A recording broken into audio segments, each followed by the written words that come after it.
And welcome back. There we go.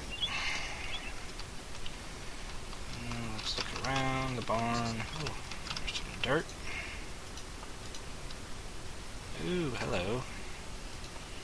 A blessed goblin sticker. And a heavy and a light bowstring. Would be really helpful if I ever used bows. Oh, hello.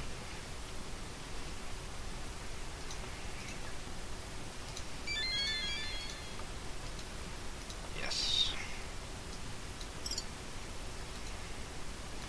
Huh, a roach. Well, that's where we at.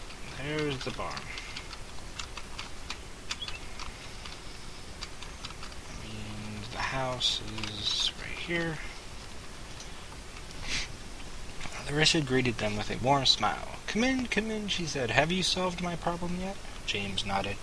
It could hardly be compared to slaying dragons, but it was no easy task, I assure you. The hinges had apparently become quite rusty and seized up. Thank you so much. I just wish I had some way to pay you, she said with a slight scowl. She then brightened. You know, there are a few items that my sisters left behind when they moved a year ago, and they never came back to retrieve them. They're just taking up space here, and perhaps they will do you some good. Let me see if I can find them. That won't be, James began, but the woman had already retreated to a far corner of the house. When she returned, she handed him a tuning fork, a shell, and a herbal pack. They exchanged thanks, and then she bid them farewell. Alright, now we have 3 tuning forks. Another herbal pack. No, I don't want to do that.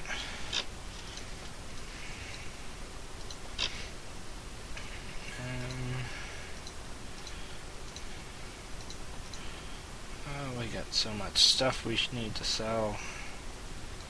Ay. Alright, let's keep on trucking. See, we went in there. And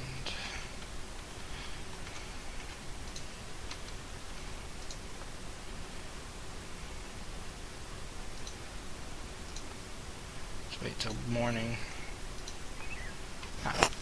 The house was badly in need of repair, but it appeared as though someone might be living in it, so James knocked loudly and stood back to wait.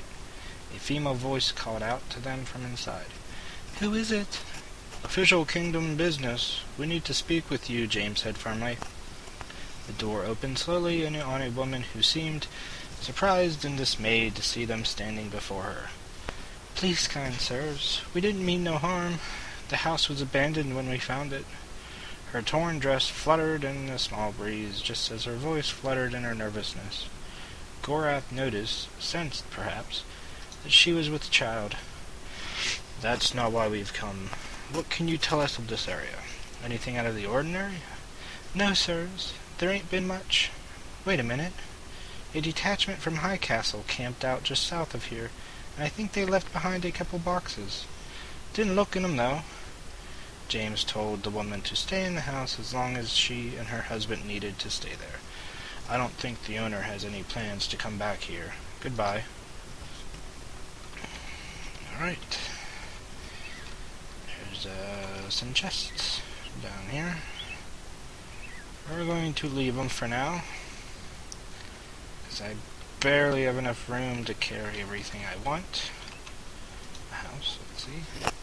James knocked on the door. Presently, a stout woman answered, and after a short exchange of pleasantries, ushered them inside.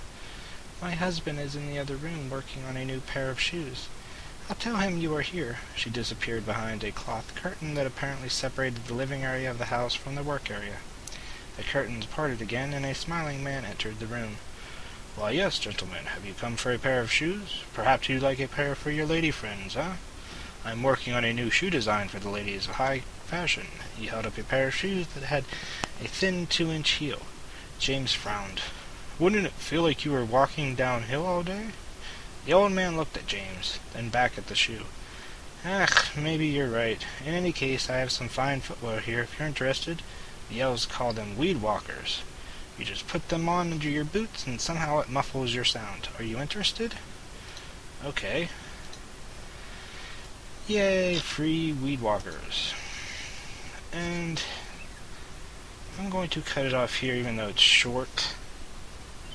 I need to do something real quick. When we come back, we'll hopefully find some place that can sell some of this junk. Gotta push stop.